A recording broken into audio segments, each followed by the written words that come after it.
Medical term বাদ দিয়ে যদি আমি সাধারণভাবে বলি, তার অবস্থা ক্রিটিক্যাল বাট স্ট্যাটিক, ডিটোরেট করে নাই, খারাপ হয় নাই, ভালোর দিকেও যায় নাই। প্রথম যেদিন আমরা তাকে রিসিভ করেছিলাম যে অবস্থায় ছিল এই অবস্থায় আছে, তবে ক্রিটিক্যাল। শরীফ ওসমান হাদি ইনকিলাব মঞ্চের মুখপাত্র তাকে উন্নত চিকিৎসার জন্য একটু আগে এভার কেয়ার হসপিটাল থেকে সিঙ্গাপুর জেনারেল হসপিটাল নিউরোসায়েন্স ইনস্টিটিউটে রেফার করা হয়েছে এবং উন্নত চিকিৎসার জন্য তাকে এয়ার অ্যাম্বুলেন্সে করে দেশের বাইরে নেওয়া হচ্ছে। এবং আমরা তার শারীরিক অবস্থা জানার জন্য এখানের যে মেডিকেল বোর্ড আছে সেই মেডিকেল বোর্ডের সাথে কথা বলেছিলাম এবং তারা জানিয়েছে যে তার কন্ডিশন আগের মতো স্ট্যাটিক আছে এবং কোনো অবনতি হয় নাই।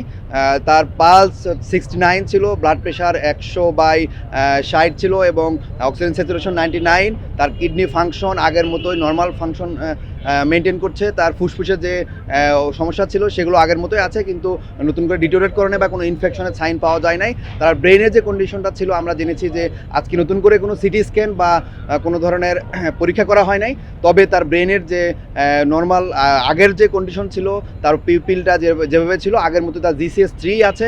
তবে রেফার করার জন্য তার যে শারীরিক অবস্থা সেটাতে কোনো বাধা নেই বলে আমরা জেনেছি এবং আমরা দেখেছি যে তাকে হ্যান্ডওভার করা হয়েছে এভার কেয়ারের কনসালটেন্ট যে টিম আছে, এভার তার যে মেডিকেল বোর্ড আছে তারা হ্যান্ডওভার করেছে সিঙ্গাপুরের যে মেডিকেল টিম আছে তাদের কাছে এবং তারা খুব সেফলি আমরা দেখেছি যে এখান থেকে অ্যাম্বুলেন্স ICU অ্যাম্বুলেন্সে করে তারা এয়ারপোর্টে নেবে এবং এয়ারপোর্ট থেকে সিঙ্গাপুর জেনারেল হসপিটালে তাকে নেওয়া হবে।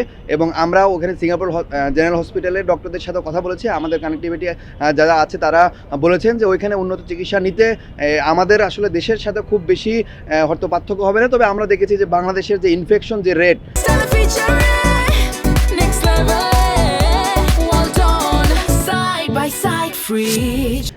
বিভিন্ন অপারেশন থিয়েটারের যে ইনফেকশন রেট বাংলাদেশেরটা কম্পারেটিভলি বেশি, সিঙ্গাপুরে সেটা কম।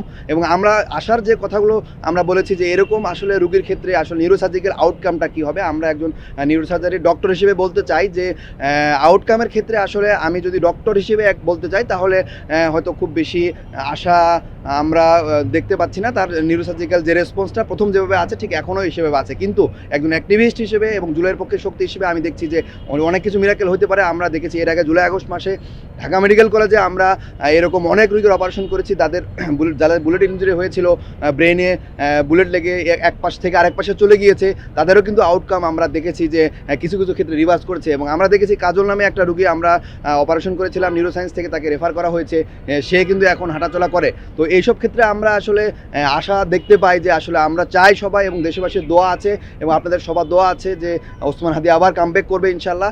আমরা সবাই তার জন্য দোয়া করব এবং তার একটা সুস্থ স্বাভাবিক জীবনে ফিরে আসার জন্য আমরা সবাই প্রত্যাশা করি। তার সাথে তার পরিবারের 2 জন সদস্য যাচ্ছে, তার ভাইরা যাচ্ছে। তারপরে আমরা সার্বক্ষণিক যোগাযোগ রাখছি, আমরা আমাদের টিম যারা আছেন তাদের সাথে যোগাযোগ রাখছি। যদি কোনো ধরনের কোনো ক্রাইসিস ডেভেলপ করে তাহলে আমরা আসলে যে কোনোটা ম্যানেজ করার জন্য প্রস্তুত আছে বলে মনে করি। এবং তার যে চিকিৎসার ব্যয়ভার আমরা সরকারের বিভিন্ন মহল থেকে আমরা স্বাস্থ্য উপদেষ্টা সাইদুর রহমান স্যারের সাথে কথা বলেছি এবং তিনি জানিয়েছেন যে এই পুরোটা ব্যয়ভার সরকার বহন করবে এবং এখন থেকে তার পুরো চিকিৎসা প্রসিডিউরটা পুরোটা ব্যয়ভারই সরকার বহন করবে। এবং এভার কেয়ারে যে খরচ হয়েছে বিভিন্ন পক্ষ তাকে সহযোগিতা করেছে এবং সরকারের পক্ষ থেকে জানানো হয়েছে যে সেই ব্যয়ভারটাও তারা যেসব পক্ষ তাকে ফাইন্যান্স করেছে তাদেরকে তারা ফেরত দিবে বলে আমরা আশ্বাস পেয়েছি। সর্বশেষ যে ব্রেনের অবস্থা ছিল, তার ইডেমাটা যেরকম গতকালকে আমি বলেছিলাম যে ব্রেনের ইডেমাটা বেড়েছিল এবং ব্রেনের যে অক্সিজেন স্বল্পতা দেখা দিয়েছে সেটা ওইভাবেই আছে এবং ইডেমা কমার আমরা কোনো লক্ষণ দেখি নাই। ইডেমা আসলে ব্রেনের যে ইসকেমিক চেঞ্জটা সেটা তো দিনকে দিন আরও প্রমিনেন্ট হয়। আজকে যেহেতু নতুন করে কোনো সিটি স্ক্যান করা হয় নাই সেহেতু তার আসলে নতুন করে ব্রেনের স্ক্যান না করা গেলে তার ইডেমার কন্ডিশনটা ঠিক আমরা বলতে পারবো না। তবে তার যে সাইন ব্রেনের ফাংশনের ক্ষেত্রে যে সাইনগুলো আমরা দেখেছি, তার পিউপিল, তার লাইটের রেসপন্স কিনা বা অন্যান্য রিফ্লেক্সগুলো আছে কিনা সেগুলো আমরা আসলে খুব একটা দেখি নাই। তবে আমরা আশা করি তার কন্ডিশন স্ট্যাটিক, সে ফাইট করছে আর কি। আমরা সবাই দোয়া করি তাকে আসলে খুব দরকার এই বাংলাদেশের জন্য কামব্যাক করা।